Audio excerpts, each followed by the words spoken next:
बिस्मिल्लाहिर्रहमानिर्रहीम। अस्सलाम वालेकुम नादरीन, आप यूट्यूब चैनल देख रहे हैं। मैं इमरान खान हूँ। नादरीन, सबसे पहले पाकिस्तान की इंटरनल पॉलिटिक्स और बैन अवी तौर पे बहुत अहम खबरें हैं मेरे पास।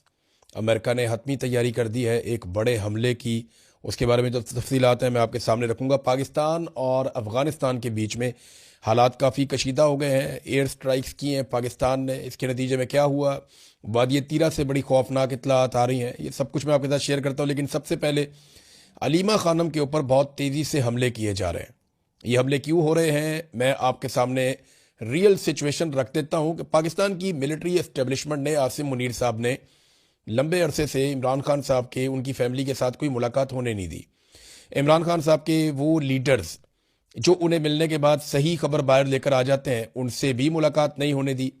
सिर्फ सलमान सफदर साहब एक ऐसे शख्स हैं जो इमरान खान साहब को देख पाए या मिल पाए, लेकिन उन्होंने कुछ नहीं बताया, कोई पॉलिटिकल स्टेटमेंट नहीं दिया। वो एक सेटलमेंट के तहत इमरान खान साहब को मिले और अभी तक मुकम्मल खामोश हैं। अब मामला ये है कि अलीमा खानम को और इमरान खान साहब की बहनों को लगातार डिसक्रेडिट किया जा रहा है। पाकिस्तान के निज़ाम के ऊपर बहुत दबाव है। आलमी मीडिया बार बार ये खबर चला रहा है कि इमरान खान साहब की आंख को नुकसान हुआ है, इमरान खान साहब को कैद तन्हाई में डाला हुआ है, और अब वो एक लीडर के ऊपर मुकदमे के तौर पे नहीं, इंसानी हुकूक के मामले के तौर पे इस खबर को देख रहे हैं।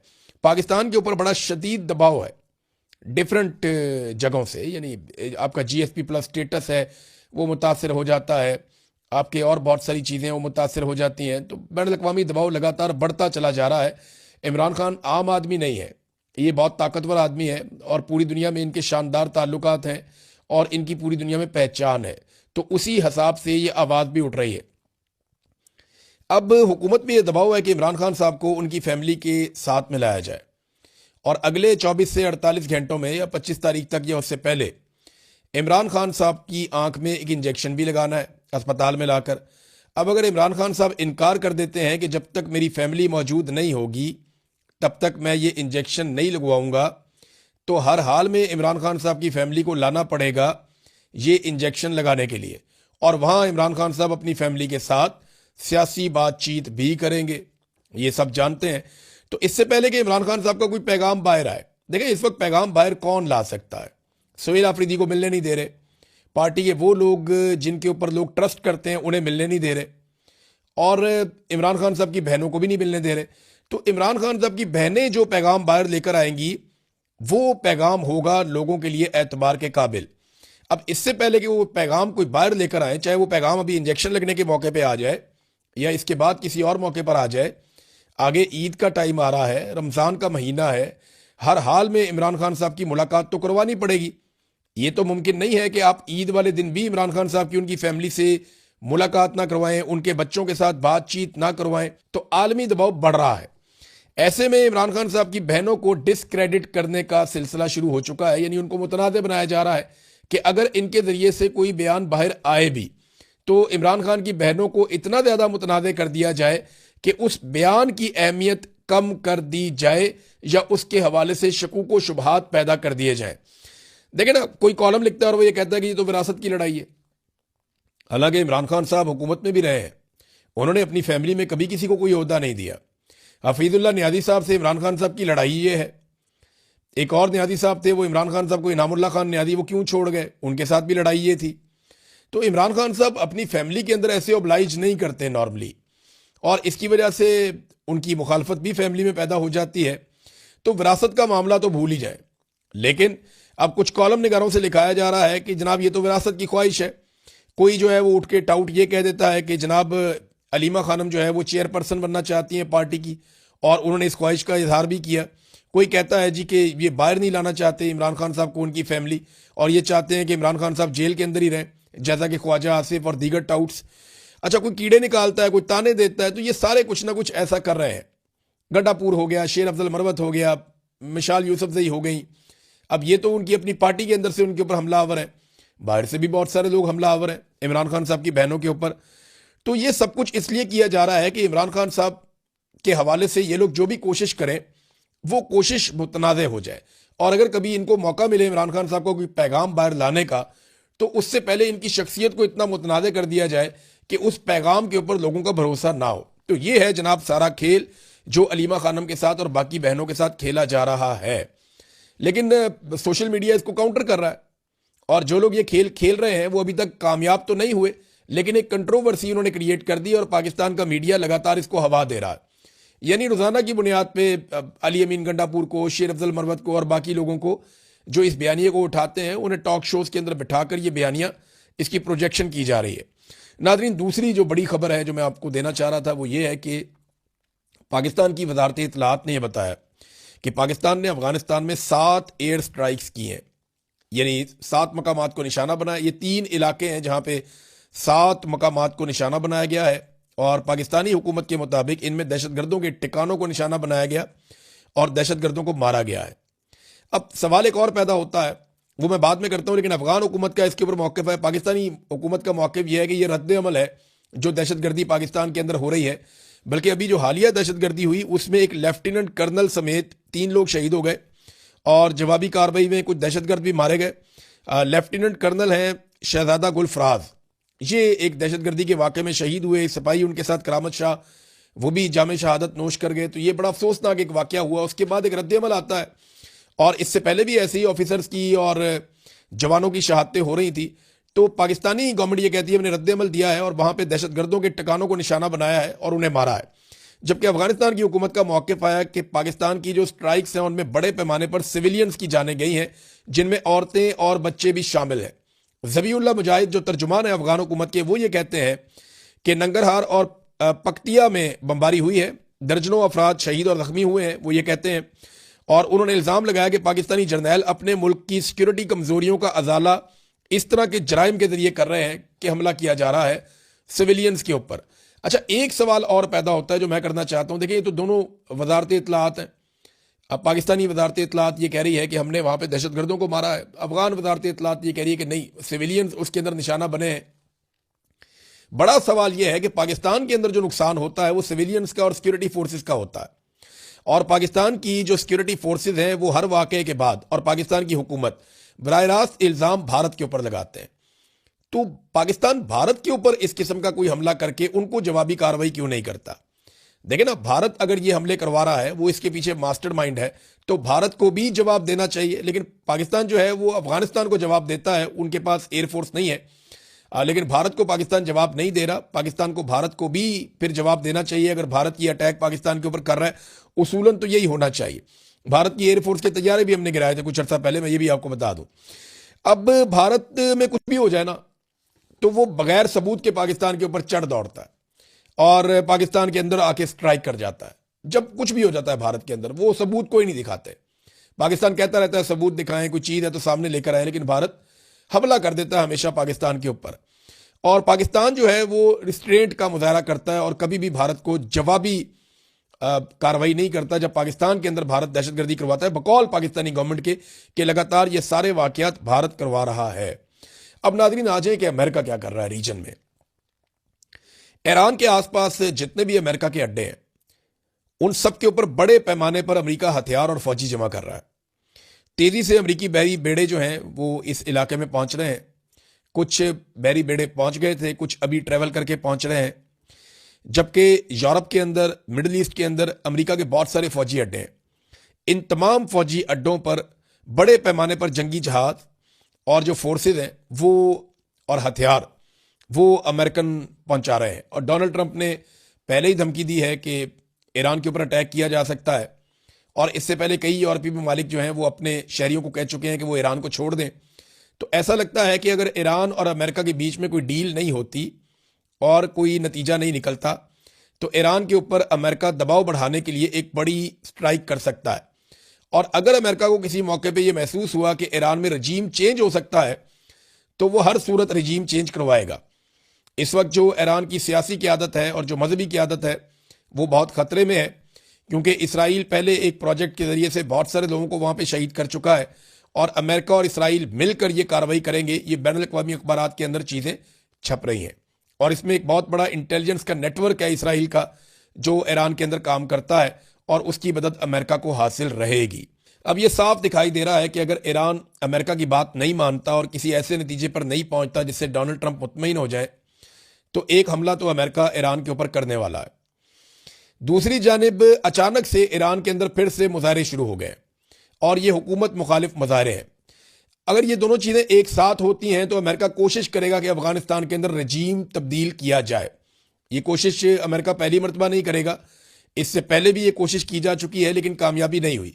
अब देखते हैं कि इस मरतबा क्या होता है, जबकि ईरान ने यह कहा कि हम कोशिश करेंगे कि जंग ना हो, लेकिन अगर लड़ाई हो जाती है तो फिर हम हर हद तक जाएंगे और जितने भी यहाँ पे आसपास अड्डे हैं जहाँ पे अमेरिका के असासे हैं हम उनके ऊपर हमला करेंगे। तो पाकिस्तान के साथ भी अमेरिका के बेहतरीन ताल्लुकात की एक वजह यह है कि पाकिस्तान का बॉर्डर बिल्कुल ईरान के साथ लगता है और अफगानिस्तान के भी साथ लगता है। तो ये एक इम्पॉर्टेंस पाकिस्तान की बन जाती है, ख़ासतौर पे बलूचिस्तान की। और अमेरिका समझता है कि यहाँ पे स्ट्रेटेजिकली पाकिस्तान कितना इम्पॉर्टेंट है। अब नाजरीन आप इस बात पे आ जाएंगे, वादी तीरा के अंदर एक इंसिडेंट हुआ। कुछ जगहों पे रिपोर्ट हुआ कि ये मर्डर गोला मारा गया, जिसके नतीजे में एक मुसाफिर गाड़ी में 2 बच्चों समेत 5 लोग शहीद हो गए। और कुछ इतलात के मुताबिक एक ड्रोन हमला था जिसके नतीजे में मुसाफिर गाड़ी के अंदर 2 बच्चों समेत 5 अफराद शहीद हो गए। अब जो मकामी सोर्सेज हैं वो ये भी बता रहे हैं कि इसके बाद लोग एहतजाज करने के लिए गए और सिक्योरिटी फोर्सेज ने उन लोगों के ऊपर फायरिंग कर दी, जिसके नतीजे में वहां पे 4 लोग शायद मजीद जाँ बहक हो गए। भी कंफर्मेशन नहीं आ रही लेकिन इस किस्म की खबरें आ रही हैं। अब देखें ना, वादी तीरा है, वजीरिस्तान है, इन इलाकों से खबर आना बहुत मुश्किल है। मकामी सहाफ़ियों को खबर बहुत मुश्किल से मिलती है, हम तो फिर भी बहुत दूर बैठे हैं, लेकिन सोर्सेज ये बता रहे हैं और मैं आपके सामने रख रहा हूं कि यहाँ पे पहले एक हमले में कुछ लोग इसको मार्टर गोले का हमला कह रहे हैं, कुछ लोग इसको ड्रोन हमला कह रहे हैं। उसके अंदर शहादतें हुई हैं और उसके बाद एहतजाज के दौरान मुजाहिरीन की शहादतें हुई हैं। और अब जो ताज़ा तरीन इतला आ रही है वो ये है कि बाड़ा चौक के अंदर लाशें रख दी हैं लाके मुजाहिरीन ने, और MNA इकबाल अफरीदी भी वहाँ पे मौजूद हैं। और ये अपर बाड़ा में ये हमला हुआ था मुसाफिर गाड़ी के ऊपर। और अब ये मुतालबा किया जा रहा है कि इसकी FIR भी दर्ज की जाए और सज़ा भी दी जाए। और ये लोग अपना मुतालबा कर रहे हैं कि हमें इंसाफ मिलना चाहिए। और ये भी कहा जा रहा है कि हम लाशें लेकर पेशावर की तरफ भी रवाना हो सकते हैं। ये नाजरीन तीरा की सूरत हाल है। और आपको याद होगा इससे कुछ अर्सा पहले जब वादी तीरा के मुतासरीन के लिए वजीर आला खैबर पख्तूनख्वा ने 4 अरब रुपए का पैकेज दिया तो पूरे पाकिस्तान के मीडिया ने रोला डाल दिया था कि 4 अरब रुपया आपने इन गरीब लोगों को, कमज़ोर लोगों को, बेघर लोगों को, जंगज़दा लोगों को, मासूम और निहत्ते लोगों को आपने 4 अरब रुपए का पैकेज क्यों दे दिया? ये सवाल उठाया जा रहा था ना बहुत ज़्यादा मीडिया में। अब 11 अरब रुपए का एक अय्याशी करने वाला वैलेंटाइन तैयारा लिया हुआ है मरियम नवाज ने, मीडिया उसके खिलाफ उस तरह आवाज़ नहीं उठा रहा। तो ये शिकवा वज़ीर आला ने भी किया खैबर पख्तूनख्वा के। और ये तकलीफ दे बात है एक छोटे सूबे के कमज़ोर लोगों के लिए कि उन्हें अगर कुछ थोड़ा बहुत उनका हक मिलता है तो उसके ऊपर शोर मचा दिया जाता है, और दूसरी तरफ अय्याशी के लिए एक वैलेंटाइन तैयारा लिया जाता है।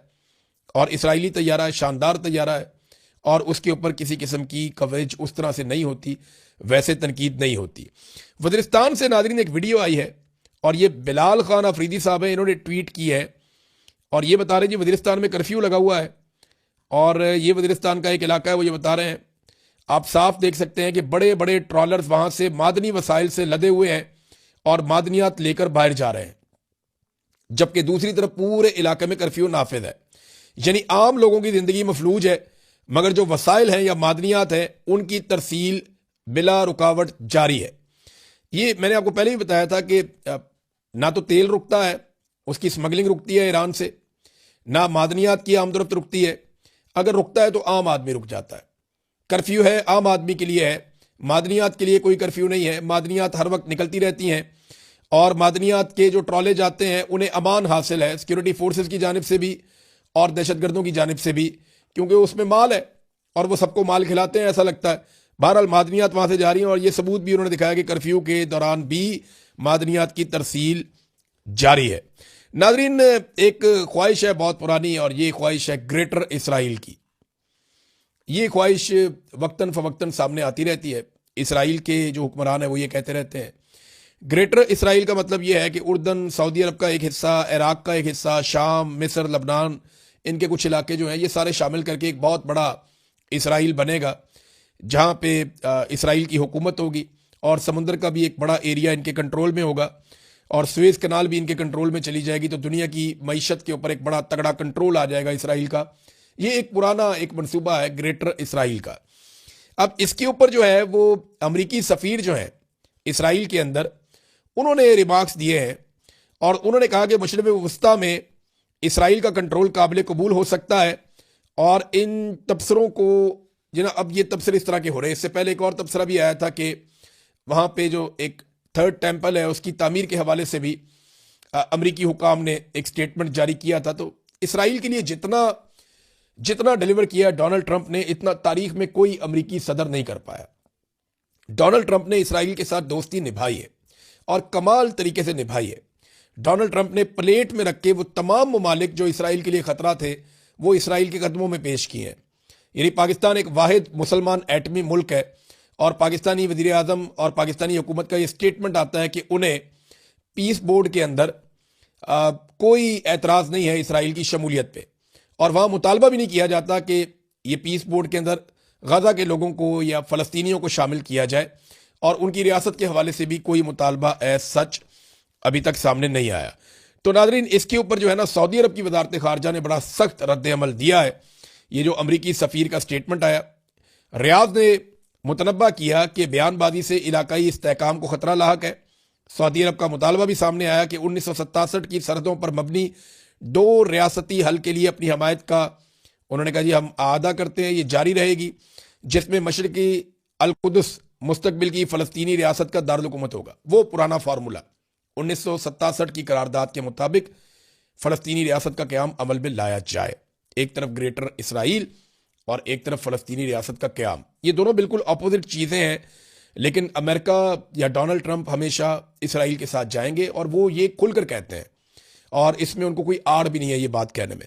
नाज़रीन, हमारे जो सहाफ़ी दोस्त हैं सोहराब बरकत साहब, उनकी सुप्रीम कोर्ट से ज़मानत हुई और उनके खिलाफ अब एक और FIR सामने आ गई।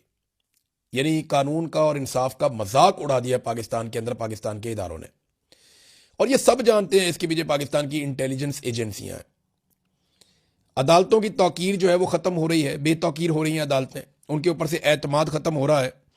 मैं ये बात कहना चाहता हूँ, देखिए सौराब तो ये वक्त गुजार लेगा, एक दिन आएगा बाहर भी आ जाएगा, आज़ाद भी हो जाएगा, लेकिन ये बात याद रखिएगा कि ये वक्त गुजर जाएगा, मगर इदारे अपनी साख जिस तरह बर्बाद कर रहे हैं ये साख बहाल नहीं होगी। लोगों की नफरत को अब आप कम नहीं कर पाएंगे। ये जो कुछ भी आप कर रहे हैं इसकी कीमत आपको चुकानी पड़ेगी। सौराब तो अकेला आदमी है, वो एक आदमी है, वो ये तकलीफ बर्दाश्त कर लेगा, वो इससे एक दिन निकल जाएगा। हो सकता है निकलने के बाद वो पहले से ज्यादा सख्त हो जाए, हो सकता है थोड़ा सा अपने आप को मॉडिफाई कर दे, कुछ भी करेगा, लेकिन एक बात याद रखिएगा, ये जो इदारे हैं ये अपनी जो साख तबाह कर रहे हैं ये कई नस्लों तक पीछा नहीं छोड़ेगी। अब तक के लिए इतने, अपना ख्याल रखिएगा, अपने इस चैनल का भी। अल्लाह हाफ़िज़।